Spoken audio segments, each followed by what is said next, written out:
आज आपण या व्हिडिओमध्ये फिजिक्सचा chapter number 9 that is household circuit या चॅप्टरचा स्टडी करणार आहोत.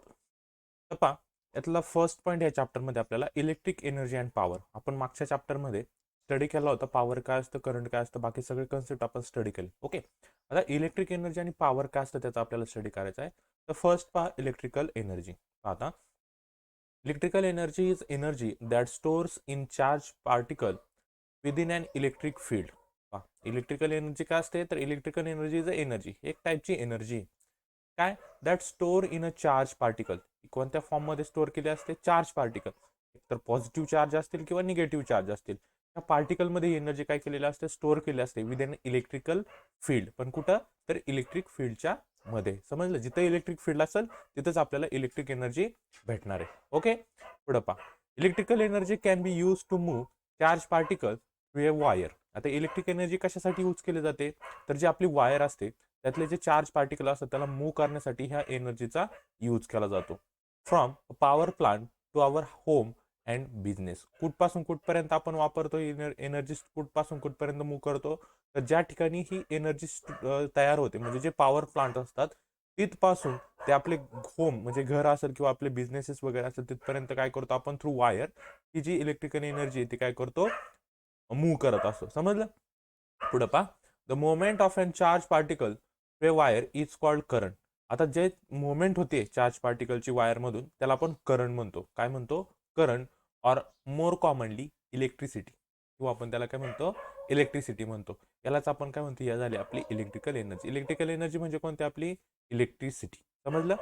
त्याच्यानंतर पुढचा पॉईंट आहे इलेक्ट्रिकल पॉवर काय असते. पाहता, electric power is the rate per unit time at which electrical energy is transferred by an electric circuit. Electric power काय असते, तर is the rate per unit time, म्हणजे एक फिक्स टाइममध्ये काहीतरी एनर्जी काय होते, मूव्ह होते, at which electrical energy is transferred. त्या रेटने काय होते, इलेक्ट्रिक एनर्जी ट्रान्सफर होते बाय अन इलेक्ट्रिक सर्किट. आणि कोण ट्रान्सफर करते, त्याला इलेक्ट्रिक सर्किट असतं. इलेक्ट्रिक सर्किट आपण समजा घरांमध्ये वापरतो. इथं समजा एक बल्ब लावलाय, मध्ये फॅन आहे, इकडे स्विच आहेत सगळे. मग आपण काय करतो, इथून अशी इलेक्ट्रिसिटी मूव्ह करत असतो ना, म्हणजेच काय करतो आपण, इलेक्ट्रिक पॉवरला ट्रान्सफर करत असतो. समजलं. SI unit of power is watt. Electric energy म्हणजे इलेक्ट्रिक पॉवर आहे, कशामध्ये मेजर करतो आपण, वॅटमध्ये मेजर करतो. म्हणतो ना 100 वॅटचा बल्ब किंवा 12 वॅटचा बल्ब. ओके, ती काय झाली, पॉवर झाली. 1 जूल पर सेकंड. काय त्याचं SI unit, watt, 1 joule per second. समजलं. Electrical power is usually produce by electric generator. आता ही जी काही इलेक्ट्रिकल पॉवर आहे म्हणजे इलेक्ट्रिसिटी, त्याला कोण तयार करतं, तर इलेक्ट्रिक जनरेटर तयार करत असतात. But can also be supplied by source such and electric batteries, किंवा त्याला इलेक्ट्रिक बॅटरी सुद्धा सप्लाय, इलेक्ट्रिक पॉवरचा सप्लाय करत असतात. समजलं. म्हणजे बॅटरी असते, बॅटरीमधून आपण कधी कधी समजा इन्व्हर्टरची बॅटरी, तर इन्व्हर्टरच्या बॅटरीमधून पण आपण इलेक्ट्रिसिटी घेतो ना, म्हणजे ही सुद्धा एक काय झाला, सोर्स झाला बॅटरी. ह्या बॅटरीमध्ये आपण आधी एनर्जी स्टोअर करतो आणि नंतर यूज करतो. समजलं. त्यानंतर पहा इलेक्ट्रिकल एनर्जी. तर electrical energy is the energy newly derived from electric potential energy और कायनेटिक एनर्जी. इलेक्ट्रिक एनर्जी एक टाईपची एनर्जी कशापासून डिराईव्ह केलेली, त्याला पोटेन्शियल एनर्जी किंवा कायनेटिक एनर्जी पासून डिराईव्ह केलेली. ओके, और it is the energy created by electrons moving through an electrical conductor. Electrical conductor म्हणजे कोणता, आपली वायर असेल. ओके, या वायरमधून जी एनर्जी क्रिएटेड होते किंवा ट्रान्सफर होते, मूव्ह होते विथ चार्जेस, त्याला काय म्हणतो आपण, electrical energy. Okay, electrical energy talks about energy which has been converted from electric potential energy. काय सांगितलंय की electric energy talks about energy. Electric energy काय, एक टाईपची energy which has been converted, काय केलेली आहे, कन्व्हर्ट केलेली from electric potential energy. Potential energy म्हणजे कोणती, इलेक्ट्रिक पोटेन्शियल एनर्जी म्हणजे हे मोठं पॉवर हाऊस आहे, त्या पॉवर हाऊसमध्ये ती इलेक्ट्रिक एनर्जी स्टोअर करून ठेवलेली. त्यानंतर अशा लाईन असतात, पोलवरून लाईन असतात ना, इथून काय केली, तिला ट्रान्सफर केली. म्हणजे आधी इथं पोटेन्शियल एनर्जी होती, त्याच्यानंतर काय झालं, त्याचं इलेक्ट्रिक एनर्जीमध्ये कन्व्हर्जन झालं. समजलं. This energy is supplied by an combination of electric current and electric potential that is deliver by the circuit. आता हिला काय केलं जातं, सप्लाय केलं जाते वेगवेगळ्या ठिकाणी.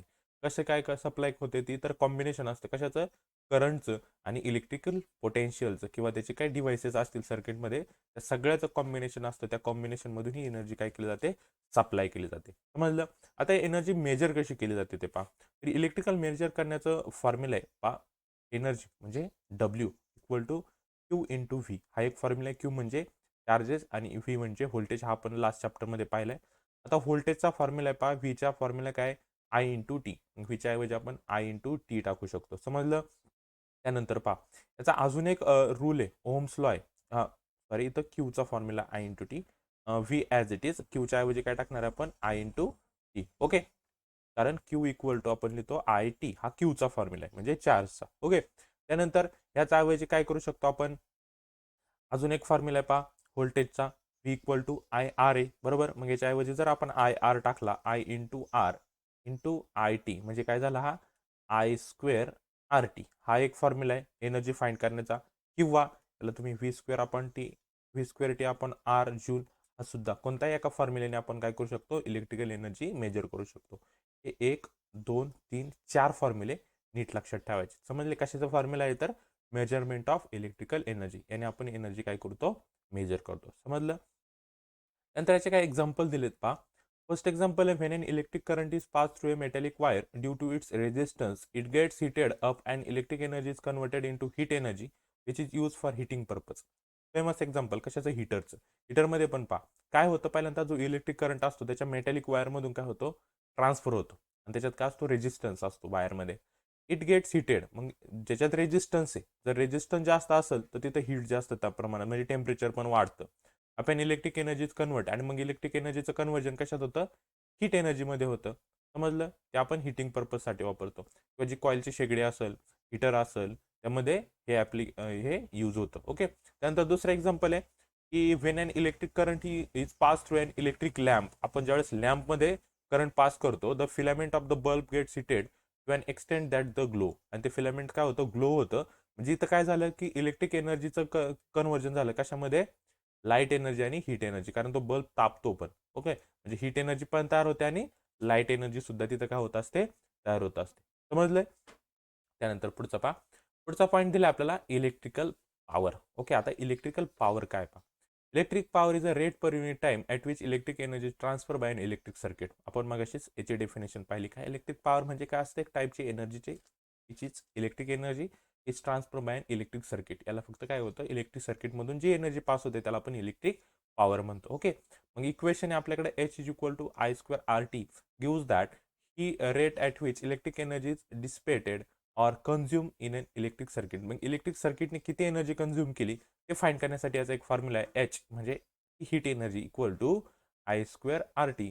आय म्हणजे करंट, आर म्हणजे रेजिस्टन्स आणि टी म्हणजे टाइम. हा जर फॉर्म्युला यूज केला तर आपल्याला किती एनर्जी कंझ्युम झाली ते फाइंड करता येतं. ओके, नंतर पुढे this is also term as an electric power. त्यालाच आपण इलेक्ट्रिक पॉवर म्हणतो. मग इलेक्ट्रिक पॉवरचा पण फॉर्म्युला आहे पा, पी इक्वल टू पॉवरचा V into I, voltage into current equal to आपण याला अजून म्हणू शकतो काय, आय स्क्वेअर आर. हा एक फॉर्म्युला आहे, किंवा व्ही स्क्वेअर आर. कोणता एक फॉर्म्युला वापरला तर आपण त्याची पॉवर काय करू शकतो, फाइंड करू शकतो. आणि इलेक्ट्रिक पॉवरचं युनिट आहे वॅट. वॅटमध्ये पॉवर यूज मेजर होते. It is the power consume by an device that carries 1 ampere of current when operated at an potential difference of 1 volt. ज्यावेळी पॉवर कशी समजा 1 वॅट पॉवर कंझ्युम झाले असं जर आपण म्हटलो, त्यावेळेस काय होतं, त्या डिव्हाइसमधून 1 अँपियर करंट पास होतो आणि पोटेन्शियल डिफरन्स त्यावेळेस किती असतो, त्याचा 1 व्होल्ट असतो. त्यालाच आपण काय म्हणतो, 1 वॅट म्हणतो. समजलं. The the unit watt is very small. हे छोटं युनिट आहे. कमी जर आपल्याला पॉवर मेजर करायचे असेल तर हे युनिट यूज केलं जातं. Therefore in actual practice we use much large unit called as a kilowatt. पण जर आपल्याला जास्त एनर्जी मेजर करायची असेल, जास्त पॉवर मेजर करायची असेल तर आपण कोणतं युनिट वापरतो, किलोवॅट वापरतो. आता 1 किलोवॅट म्हणजे 1000 वॅट्स, हे पण लक्षात ठेवायचं. समजलं. आता 1 watt our is energy consume when. आता 1 वॅट आवर एनर्जी कंझ्युम झाली, याचा अर्थ काय होतो, तर 1 watt of power use for the 1 आवर. म्हणजे 1 वॅट पॉवर 1 तासासाठी काय केली, यूज केली. त्यालाच म्हणतात 1 वॅट आवर. समजला. इलेक्ट्रिक पॉवरचा कॉन्सेप्ट इझी कॉन्सेप्ट आहे, नीट स्टडी करायचा याचा. त्यानंतर पुढे पॉवर रेटिंग. आता पॉवर रेटिंग काय असतं. आता in electrical engineering the power rating of equipment is defined as the highest power input allowed to flow through the particular equipment. आता पॉवर रेटिंग म्हणजे काय, एक ठराविक इक्विपमेंट असेल त्याच्यामधून हायेस्ट किती पॉवर आपण इनपुट देऊ शकतो त्या इक्विपमेंटला, त्याला म्हणतात त्याची पॉवर रेटिंग, त्या डिव्हाइसची पॉवर रेटिंग. समजलं? It is calculated by multiplying the voltage difference across the 2 point by the current running between them and is measured in unit of watt. आणि याला सुद्धा कशामध्ये मेजर केलं जातं? पॉवर रेटिंगला वॅटमध्ये, कारण ही पण एक पॉवरच म्हणजे एका डिव्हाइसला आपण काय करतो? पॉवरच देतो ना. आणि कशी काढली जाते? तर calculated by multiplying the voltage. काय? व्होल्टेज डिफरन्स म्हणजे आपला व्ही अक्रॉस द 2 पॉइंट. आपण पाहिलं होतं ना ए आणि बी मध्ये किती व्होल्टेज आहे, त्याचं मल्टिप्लाइंग जर केलं तर आपल्याला त्याचं काय भेटतो? पॉवर रेटिंग भेटते. पॉवर रेटिंग म्हणजे काय? ठराविक डिव्हाइसला दिलेली मॅक्झिमम हायेस्ट इनपुट. समजलं? Electrical appliances such an electric bulb, geyser, a heater is rated with a power and voltage. पहा त्याच्यावर दिलेलं असतं. समजा आपला चार्जर असेल तर किती व्होल्टचा चार्जर तिथलं असतं? 12 व्होल्ट चार्जर. म्हणजे हा मॅक्झिमम एवढं इनपुट काय करू शकतो? कॅरी करू शकतो. समजा आपला बल्ब असेल त्याच्यावर लिहिलेलं असतं 100 वॅट. म्हणजेच काय असतं की हा मॅक्झिमम 100 वॅट पॉवर काय करतो? कन्झ्युम करतो. समजलं? गीझर असेल तर लिहिलं असतं 500 वॅट. म्हणजे हा 500 वॅट काय करणार आहे? पॉवर कन्झ्युम करणार. समजलं? त्यालाच काय म्हणतात? त्याची पॉवर रेटिंग. पहा त्याच्या बॉक्सवर लिहिलेलं असतं. ओके. आता example, an electric bulb is rated as 100 watt to 250 watt. इथं काय पाहिजे? वॅट पाहिजे. पॉवर इलेक्ट्रिसिटी इंटू लाईट, म्हणजे एवढी इलेक्ट्रिसिटी तो काय करणार आहे? कन्झ्युम करणार आहे. समजलं? इथं डब्ल्यू नाही, इथं व्हीच बरोबर. 100 वॅट किंवा 250 व्होल्ट ती पॉवर काय करणार आहे? तो कन्झ्युम करणार आहे. Okay. It means that if the bulb is lighted on an 250 volt supply. समजा बल्ब लाईट झाला, किती? 250 व्होल्ट सप्लायला काय झाला? तो ग्लो झाला. इट कन्झ्युम, तो किती कन्झ्युम करणार आहे? 100 वॅट इलेक्ट्रिक पॉवर कन्झ्युम करणार आहे. समजलं? किती म्हणजेच काय? That is 100 joule of electrical energy consume by the bulb in 1 second. Okay. From this rating we can calculate the following two quantities. आता ह्या रेटिंगवरून, कोणती रेटिंग? म्हणजे 250 व्होल्ट 100 वॅट ही रेटिंग आहे. म्हणजे काय येणार आहे? 250 व्होल्टला ग्लो होणार आहे, त्यावेळेस तो 100 वॅट एनर्जी कन्झ्युम करणार आहे. ओके. आता दोन काढू शकतो. पहिला काढू शकतो आपण रेजिस्टन्स, त्या फिलामेंट बल्बच्या फिलामेंटचा रेजिस्टन्स काढू शकतो. कसा? त्याचा formula R is equal to voltage rating on an application appliances त्याचा square divided by power rating on appliances. म्हणजे पा त्याचा व्होल्टेज त्याचा स्क्वेअर डिवायडेड बाय त्याची पॉवर रेटिंग किती दिलेली. म्हणजे पा त्याचा रेजिस्टन्स कसा काढणार? तिथं इथं किती होता? 250 व्होल्ट होता. मग इथे लिहिणार तुम्ही त्याचा स्क्वेअर करायचा, म्हणजे 250 मल्टिप्लाय बाय 250 झाला स्क्वेअर डिवायडेड बाय त्याची पॉवर किती दिली होती आपल्याला? पॉवर रेटिंग त्याची होती 100 वॅट. हे कॅल्क्युलेट करा, आपल्याला त्याचा रेजिस्टन्स भेटतो. समजलं? त्यानंतर पुढं पा दुसरा आपण त्याचा करंट काढू शकतो. त्याच्यातून किती लिमिटपर्यंत सेफ लिमिट किती त्याची, की एवढ्या करंटला तो सेफ आहे तो फाईंड करण्यासाठी काय करावं लागतं? त्याचा फॉर्म्युला आहे power rating divided by voltage. Okay. हे जर आपण कॅल्क्युलेट केलं तर त्याचा आपल्याला सेफ करंट फाईंड करता येतो. समजला आहे कन्सेप्ट? हा काय होता? पॉवर रेटिंग होता. आणि त्याची काय कॅल्क्युलेट करू शकतो? तर रेजिस्टन्स आणि करंट आपण त्याच्यावर फाईंड करू शकतो. समजलं? त्याचे फॉर्म्युले नीट लक्षात ठेवायचे. त्यानंतर पहा household consumption of electric energy. आता हाऊसहोल्ड कसे आपण किती कन्झम्पशन केलं ते कसं फाईंड करायचं ते पहा. किलो वॅट आवर पहा, KWH. के म्हणजे किलो, डब्ल्यू म्हणजे वॅट, एच म्हणजे हावर्स. म्हणजे पर्टिक्युलर आवरमध्ये किती किलो वॅट एनर्जी कन्झ्युम केली. Is the unit in which the consumer page the cost of electricity. आपण जे इलेक्ट्रिसिटीचं बिल भरतो ते किलो वॅट आवर या युनिटमध्ये भरत असतो. The electric energy consume by the appliances in a certain time can be calculated in kilowatt hour by. आता कसं काढलं जाते एनर्जी? पा एनर्जी इक्वल टू काय केलं जाते? पॉवर मल्टिप्लाय बाय टाइम करायचं. ओके. आता पॉवर असते आपली किलोवॅटमध्ये, बरोबर? म्हणजे power in kilowatt into multiply by time in hours. आता याला जर आपल्याला वॅटमध्ये असेल, आपल्या बल्बवर शक्यतो वॅटमध्ये लिहिलं असतं, किलोवॅट नसतं. ओके. त्याला वॅटमध्ये कन्वर्ट करा. मग power in watt into multiply by time in hours. आणि किलोवॅटला वॅट केल्यामुळे डिवायडेड बाय काय करणार आपण? 1000 करणार. ओके. पॉवर कशी? पॉवरचा फॉर्म्युला काय? Voltage into current. मग पॉवरच्या ऐवजी काय लिहिलं आपण? V volt into current I ampere into T time in hours divided by 1000. याचा फॉर्म्युला काय झाला? V into I into T divided by 1000. असं जर केलं तर आपल्याला किती आपण एनर्जी कन्झ्युम करते आपल्या अप्लायन्सेस ते फाईंड करता येतं. समजलं? व्ही म्हणजे व्होल्टेज, आय म्हणजे करंट आणि टी म्हणजे टाइम. समजलं? पुढे पहा total energy consume in kilowatt equal to total power rating in kilowatt multiply by time duration in hours. हे आपण इथंच लिहिलेले. समजलं? तोच फॉर्म्युला आपल्याला दिला. फक्त लक्षात काय ठेवायचं? व्होल्टेज हे व्होल्टमध्ये पाहिजे करंट जो आहे तो ॲम्पियरमध्ये दिलेला पाहिजे. मिली ॲम्पियर पण देतात, मग त्याला लगेच मल्टिप्लाय करून घ्यायचं, ॲम्पियरमध्ये कन्वर्ट करायचं. माहिती आहे ना, मिली ॲम्पियर टू ॲम्पियर कसं कन्वर्ट करतात, मल्टिप्लाय बाय काय करायचं, मिली ॲम्पियर जर दिला असेल तर ॲम्पियर, ह्या मिली ॲम्पियरला 1000ने डिवाइड करा, आपल्याला ॲम्पियरमध्ये भेटतो. समजलं. आणि ह्या फॉर्म्युलेने आपण काय करू शकतो, एनर्जी फाइंड आउट करू शकतो. ओके. नंतर सेकंड पॉईंट या चॅप्टरमधला some essential components of house wiring system. आता जे आपण घरामध्ये वायरिंग करतो त्यामध्ये काही कॉम्पोनंट असे असतात की जे इसेन्शियल असतात, ते लावावेच लागतात आपल्याला. ओके. पहा, homes typically have a several kinds of home wiring including electrical wiring of lighting, light लावण्यासाठी वायरिंग करतो, and power distribution, permanently installed and portable appliances, telephone, heating or the ventilation system control and increasingly for home theaters and computer networks. भरपूर appliances आपण घरामध्ये वापरतो, bulb वापरतो, fan वापरतो, computer असतात, laptop असतात, AC असतात, फॅन्स असतात. या सगळ्यासाठी आपल्याला काय करावं लागते, वायरिंग करावं लागते. ओके. पॉवर डिस्ट्रीब्युशन करावं लागते. In a new home construction, wiring for all electrical services can be easily installed before the walls are finish. म्हणजे पाची इंटरनल फिटिंग करतात हॉलच्या आतमध्ये जे असते. जे नवीन घरांचं जे कन्स्ट्रक्शन चालू असतं त्यावेळेस काय केलं जाते, वायरिंग हे आधीच केलेलं असते. Electrical services can be easily install before the walls are finish. Wall ज्यावेळेस फिनिश होत नाही, कलर वगैरे करत नाही, त्याच्या आधीच काय केलं जातं, ही फिटिंग, इलेक्ट्रिक फिटिंग सगळी केली जाते. ओके. इन एक्झिस्टिंग बिल्डिंग, आता हे झालं नवीन घर बांधण्याच्या आधी, पण जर आधीच बांधलेलं असेल तर काय करावं लागतं, in existing buildings installation of new system त्याच्यात security system or home theater may required additional efforts to install conciliation wiring. आता परत काय करावं लागतं, समजा आधीचे बिल्डिंग आहे, आधी त्याची काय वायरिंग झालेली, आपण नवीन काहीतरी इक्विपमेंट इन्स्टॉल करतो, त्यासाठी आपल्याला काय करावं लागतात, नवीन सिस्टीम इन्स्टॉल करण्यासाठी एक्स्ट्रा एफर्ट्स घेऊन काय करावं लागतं, वायरिंग इन्स्टॉल करावं लागते. समजलं. मग काय काय कॉम्पोनंट्स लागतात आपल्याला त्यामध्ये वायरिंगसाठी, तर फर्स्ट लागतो आपल्याला इलेक्ट्रिक फ्यूज लागतो मेन. ओके. त्यानंतर स्विच लागतात, अर्थिंग लागतात, 3 पिन प्लग किंवा सॉकेट्स असतात, 3 पिन 2 पिन. ओके. हे आपल्याला काय लागतात, हे सगळे इक्विपमेंट हे गरजेचे, मेन 4 इक्विपमेंट हे गरजेचे आपल्याला. समजलं. आता पहिला त्यातला फ्यूज. आता फ्यूज काय काम करतो, the electric fuse work on principle of heating effect of electric current. आता फ्यूज कशावर वर्क होत असतो, तर हिटिंग इफेक्टवर यूज होतो फ्यूज. समजलं. फ्यूज पाहिला असेल तुम्ही, त्या टाईपचे फ्यूज असतात. त्यामध्ये इथं अशी एक वायर असते मध्ये. ओके. जास्त जर हीट झाली तर ही वायर काय होते, कट होते आणि इलेक्ट्रिक सप्लायन्स काय होतो, स्टॉप होतो. त्यामुळे काय होतं की इलेक्ट्रिक जो हिटिंग इफेक्ट आहे तो हे समजा जास्त एक्स्ट्रा जर एनर्जी आपल्या घरामध्ये आली तर पुढे करंट न जाता इथंच काय होतं, तो फेल होतो. समजलं. त्यासाठी हे फ्यूज यूज केले जातात आणि ते कशावर असतात, हिटिंग इफेक्टवर डिपेंड असतात. आता the fuse is always connected in beginning of the circuit of the appliances in the live wire.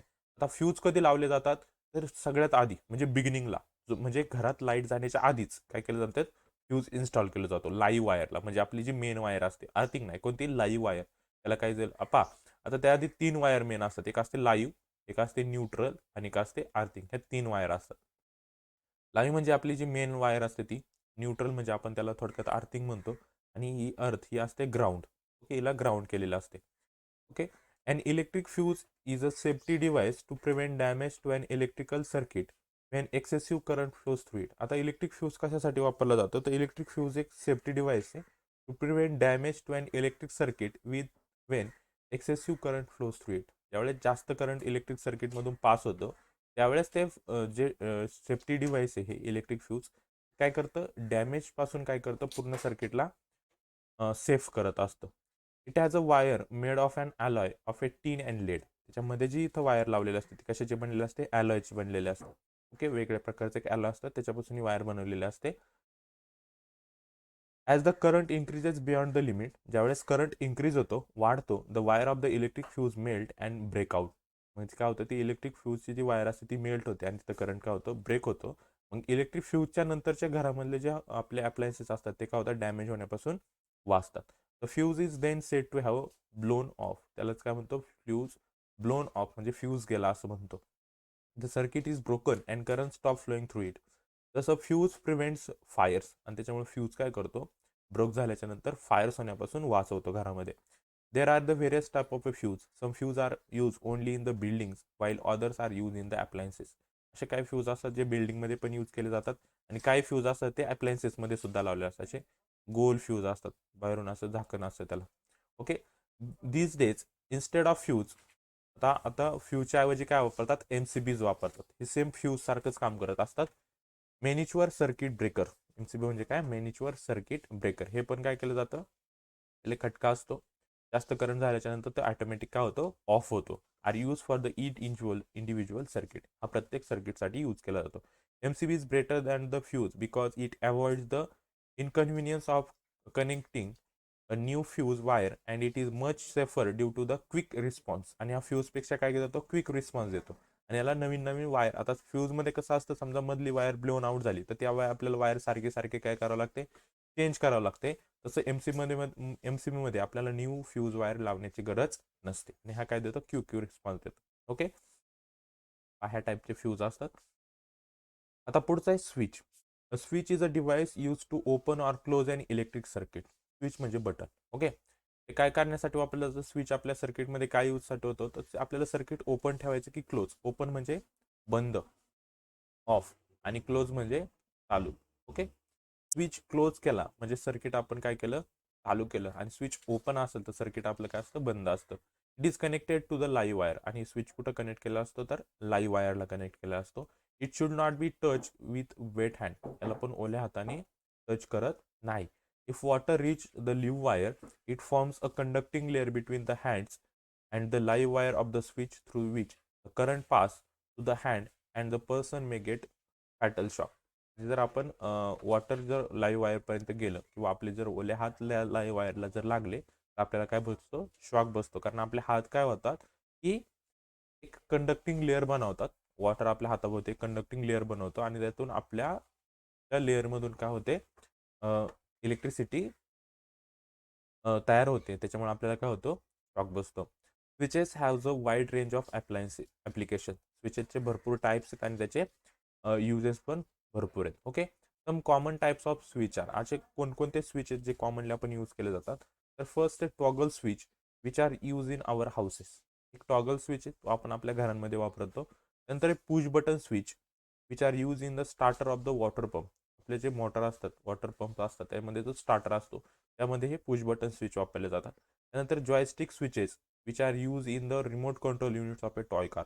Toy कारचे जे रिमोट कंट्रोल असतात त्यामध्ये हे जॉयस्टिक स्विच यूज केले जातात. पाहिजे दिले.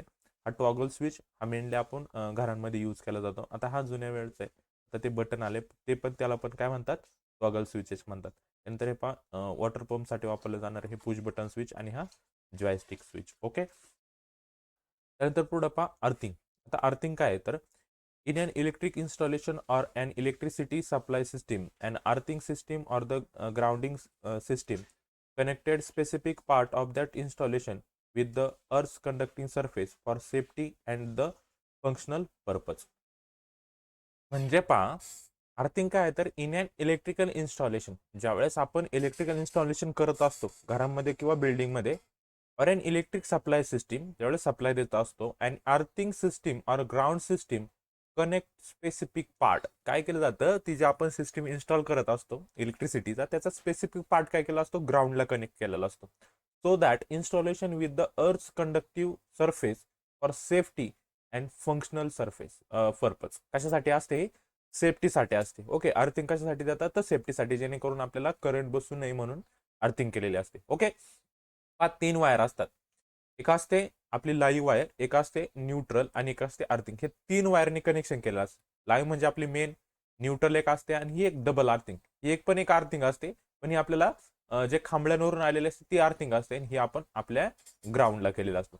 ही जी अर्थिंग असते त्यामुळे आपल्याला शॉक बसत नाही, म्हणजे सेफ्टीमध्ये राहतं. आता याच्यात एक आहे लोकल अर्थिंग. ओके, आता लोकल अर्थिंग म्हणजे काय, in a house local earthing is made near in kilowatt meter. म्हणजे जो आपला मीटर असतो त्याच्या जवळ ही अर्थिंग केलेली असते. Prevents fire from Bing cause in case of short circuit. जरी शॉर्ट सर्किट झालं तरी ह्या अर्थिंगमुळे आपल्या घरामध्ये किंवा बिल्डिंगमध्ये फायर म्हणजे आग लागत नाही. हे टाईपचे जमिनीच्या खाली असं एक मोठा रॉड गाडलेला असतो, त्याला एक वायर कनेक्ट करून आपल्या घरामध्ये घेतले असते, ती आपली ग्राउंड असते. ओके, त्यानंतर ती झाली एक लोकल अर्थिंग. दुसरी असते अर्थिंग ऑफ अन अप्लायन्सेस. एक अप्लायन्सेसला जे अप्लायन्सेस असतात आपले एसी वगैरे कूलर, त्याला पण एक अर्थिंग असते. कोणती prevent the appliances from the acquiring high potential of A live wire which can produce a fatal shock. जर समजा लाईव्ह वायर जास्त जर आपल्याला आली लाईव्ह मधून जास्त जर पोटेन्शियल आलं तर त्यापासून आपल्याला शॉक बसू नये त्यासाठी याला एक थर्ड अर्थिंग दिलेलं असते. ओके, 3 पिन असते नाही, 3 पिन वरती एक आणि असे खाली 2 असते. त्याच्यातला एक असतो आपला लाईव्ह, एक असतो आपला न्यूट्रल, आणि जी वरची ती मोठे पिनचा जो वरचा एक पार्ट असतो त्याला म्हणतात अर्थिंग. त्याला काय म्हणतात? अर्थिंग. तिथे एक अर्थिंग दिले जाते. ह्या अर्थिंगमुळे आपल्याला त्या अप्लायन्सेसचा शॉक बसत नाही. समजलं?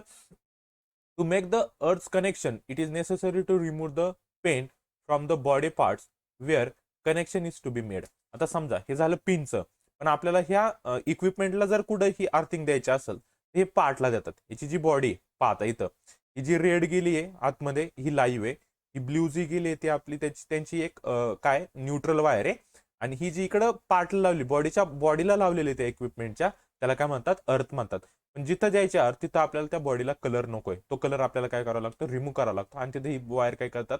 शोल्डर करतात. अशा पद्धतीने इक्विपमेंटला अर्थिंग केलेले असते. समजलं? त्यानंतर पुढचं आहे 3 पिन प्लग अँड सॉकेट. हे काय पहा. आता the 3 pin plug is a plug with 3 pins or metal projections to fit in to the socket. 3 pin म्हणजे 3 पिन पहा ह्या टाईपची दिले का इथं पहा. याच्यातली ही समजा एक असते लाईव्ह, ही असते न्यूट्रल, आणि ही असते अर्थिंग. याला 3 पिन म्हणतात. पहा इथं ई लिहिलेलं आहे, इथं एन आहे, ही इकडची न्यूट्रल आहे, आणि ही लाईव्ह आहे, इथं एल लिहिलेला असतो. समजलं? याला 3 पिन सॉकेट म्हणतात. समजलं का? Socket is a device or point on which wall where you can connect electrical equipment of the power supply. Socket म्हणजे काय? ज्याने आपण आपलं इलेक्ट्रिक सप्लाय काय केलं जातो? आपल्या बोर्डमध्ये कनेक्ट करतो. ओके, इलेक्ट्रिक बोर्डमध्ये.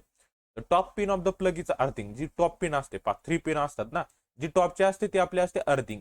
The pin on the left of for the live wire, आणि जी लेफ्ट साईडला असते कायम ती असते लाईव्ह, आणि जी राईट साईडला असते ती न्यूट्रल असते. समजलं? The earth pin is thicker and longer than the 2 pin. या दोन ज्या असतात लाईव्ह आणि न्यूट्रलच्या छोट्या असतात, पण जी अर्थ असते ती कसते असते? मोठी असते, लॉंगर असते, आणि थिक असते. समजलं? The upper bigger hole in the socket is for earth connection, while the hole on the right side for the connection to the live wire and the left side of the connection is the live wire. Neutral wire. समजलं? जे आपण connection ज्यावेळेस करत असतो pin मध्ये, topmost जी असते त्याला earthing connect करायचे असते. जे राईट साईडला असेल, आता इथं पहा, राईट साईडला असेल तर तिला काय कनेक्ट करतो आपण? न्यूट्रल कनेक्ट करतो, आणि लेफ्ट साईडला लाईव्ह कनेक्ट करतो. समजलं? हे नीट लक्षात ठेवायचे. पुढचा पॉईंट पहा, इथं दिलेली आहे पिन. समजलं असेल आता 3 पिन सॉकेट काय असतं. ओके, नेक्स्ट पहा. आता तुम्ही म्हणजे लेफ्ट राईट, ही पिन ह्या बाजूला केली तर इकडची लेफ्ट येते ना, तर लेफ्टला लाईव्ह कनेक्ट करायचं, राईटला न्यूट्रल, आणि अर्थिंग टॉपला असते. आणि जर पिन फिरवली तर आता इथं काय झालं पहा, राईटला गेली लाईव्ह, लेफ्टला आली न्यूट्रल, आणि टॉपला अर्थ राहते. म्हणून तिथं लेफ्ट राईट तर दोन कन्फ्युजिंग पॉईंट आहे थोड्याशा. हे काय? हे होल आहेत. बाहेरचे होल असेल तर असं, आणि आतमध्ये जर आपल्याला रॉड पाहायचे असेल तर ह्या टाईपचे असेल. लेफ्टला लाईव्ह असते, आणि इकडं होलला राईटला लाईव्ह असते. ओके, हे नीट लक्षात ठेवायचं. त्यानंतर पहा पुढचा आहे dangers while using the electricity. ज्यावेळेस आपण इलेक्ट्रिसिटी यूज करत असतो त्यावेळेस कोणकोणते धोके असू शकतात? Dangers. Fire is cause due to the overheating of a line wire. जर लाईन वायरला जास्त ओव्हर हिटिंग झाली, म्हणजे जास्त जर त्याच्यात एनर्जी आली, तर ते काय होऊ शकते? आग लागू शकते, तिथं फायर येऊ शकतं. For various reason such as a break of installation or short circuit. Mainly आग कशामुळे लागतं? तर शॉर्ट सर्किट. शॉर्ट सर्किट होतं म्हणजे काय होतं पहा, तर लाईव्ह आणि न्यूट्रल आपली जर एकत्र झाल्या तर तिथं काय होतं? शॉर्ट सर्किट होतं. समजलं? पुढं पहा. An electric shock may be cause either due to poor installation of wire. Electric shock का लागतात? तर पुअर इन्स्टॉलेशन ऑफ वायर जर केलं तर शॉक बसू शकतात. When electric appliances are touch with a wet hand, किंवा जर आपण ओल्या हाताने तर त्या अप्लायन्सेसला टच केलं तर आपल्याला शॉक बसू शकतात. समजलं? आता त्यासाठी काय सेफ्टी प्रिकॉशन्स आहेत आपल्याला पण माहिती आहेत. काय काय सेफ्टी प्रिकॉशन्स आहे पहा. First, avoid water at all times when working with electricity. त्यावेळेस आपण इलेक्ट्रिसिटी बरोबर काम करत असतो, इलेक्ट्रिसिटीचं काही काम वर्किंग करत असतो, त्यावेळेस पाण्याशी संपर्क येऊ द्यायचा नाही, पाण्याला टच करायचं नाही. Never touch to try repairing any electric equipment or circuit with wet hand. जर आपण काही रिपेअर करत असेल तर आपले हात ओले नको आहेत. It increases the conductivity of the electric current. त्यामुळे आपल्या हाताला काय ते कंडक्टर म्हणून यूज होतात, आणि आपल्याला शॉक बसतो. Never use equipment with frayed cords, damage installation or broken plug. ते तुटलेले वगैरे असेल तर त्याला आपण टच करायचे नाही, किंवा ते इक्विपमेंट यूज करायचे नाही. If you are working on an receptacle at your home, then always turn off the mains. ज्यावेळेस आपण आपल्या घरामध्ये काय रेसिप्टेकल म्हणजे काही दुरुस्ती करत असेल त्यावेळेस आपली जी मेन असते घरामध्ये तो पॉवर सप्लाय काय करायचा असतो, बंद करायचा असतो. It is also a good idea to put up a sign on a service panel so that nobody turns the main switch on by accident. म्हणजे जे आपलं मेन जो स्विच असतो, आपला सर्व्हिस पॅनल असतो घरामध्ये, मेन बोर्ड, तो हाईटला ठेवायचा असतो. म्हणजे जिथं आपला एमसीबी किंवा फ्यूज वगैरे असतो तो हाईटला ठेवायचा, की जेणेकरून चुकून कुणी तो स्विच ऑन करू नये आपण वर्क करत असताना घरात काही लाईटचं. Okay. Always use insulated tools while working. ज्यावेळेस आपण वर्क करत असतो ज्यावेळेस ते टूल्स वापरतो ते इन्सुलेटेड पाहिजे. म्हणजे आपण समजा जी पक्कड असेल त्याला इन्सुलेशन नीट आहे का नाही कवर तो चेक करायचा. काय कटर वगैरे असेल तर त्याचे पण इन्सुलेशन कवर हे नीट चेक करून यूज करायचे. समजलं. त्यानंतर know know the wire code of your country. आपल्या कंट्रीचे आपल्याला वायर कोड माहिती पाहिजे. म्हणजे रेड कलर आहे कशासाठी वापरतात तर लाईव्हसाठी वापरतात. मेनली आपला जो ग्रीन कलर असतो तो अर्थिंगसाठी वापरला जातो आणि जो ब्लॅक कलर असतो तो आपण कशासाठी वापरतो, न्यूट्रलसाठी वापरतो किंवा ब्लॅक किंवा येलो असेल. समजलं. हे कोड आपल्याला माहिती पाहिजेत. ओके. ज्यावेळेस आपण जर आपण काय आपल्याला काही इक्विपमेंट्स वगैरे हाताळायचे असेल किंवा त्याला रिपेअर करायचं असेल तर हे कोड आपल्याला माहितीच पाहिजे. समजलं. ह्या सेफ्टी प्रिकॉशन्स विचारल्या जातात एक्झामला त्यामुळे नीट लक्षात ठेवायचं. ओके. नंतर पाहिजे काय कलर कोड दिले आपल्या पाहिजे ओल्ड कन्व्हर्जन काही जुने कोड आहेत. पहिल्यांदा जुन्या वेळी जी आपली रेड होती ती लाईव्ह वायर वापरायची, ब्लॅकला न्यूट्रल वायर वापरायचे आणि ग्रीन ही अर्थ वायर वापरायचे. आता काय केलं जातं पा, जी नवीन कन्व्हेन्शन आले कलरचं, ब्राऊन कलर वापरले जाते लाईव्ह वायरसाठी. समजलं. न्यूट्रल वायरसाठी लाईट ब्ल्यू वापरतात आणि अर्थ वायरसाठी ग्रीन किंवा येलो वायर वापरली जाते. समजलं. हे कलर कोड नीट लक्षात ठेवायचे. आता एक लास्ट पॉईंट आहे चॅप्टर मधला की हाय टेन्शन वायर म्हणजे काय असतं. तर a high tension wire has a low resistance and large surface area. ज्या हाय टेन्शन वायर असतात म्हणजे मोठे मोठे जे कनेक्शन नेले असतात, मोठे टॉवर्स वगैरे जे कनेक्ट केलेले असतात, ती वायर त्याचा सरफेस एरिया मोठा असतो म्हणजे जाड असते वायर आणि त्याच्यात कमी रेजिस्टन्स असतो. रेजिस्टन्स कसा असतो त्या वायरचा कमी असतो, त्याला म्हणतात हाय टेन्शन वायर. समजलं.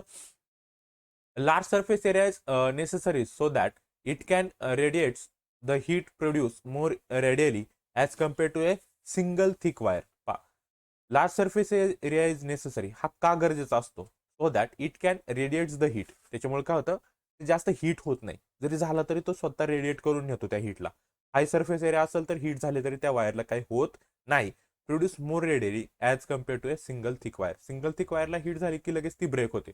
तसे ह्या ज्या लार्ज सरफेस एरियावाले वायर असतात त्याला हीटने काही फरक पडत नाही. समजला. हा चॅप्टर इझी चॅप्टर आहे. नीट कन्सेप्ट लक्षात ठेवायचे हाऊस होल्डसाठी. त्यामुळे त्याच्यात जनरली आपल्याला याच्यातले बरेचसे कन्सेप्ट काय माहिती आहेत. समजलं. नेक्स्ट आता नेक्स्ट व्हिडिओमध्ये आपण याच्या नेक्स्ट चॅप्टर घेऊयात. 10th नंबर चॅप्टर आपल्याला घ्यायचा आहे तो आपण नेक्स्ट व्हिडिओमध्ये घेऊयात. ओके.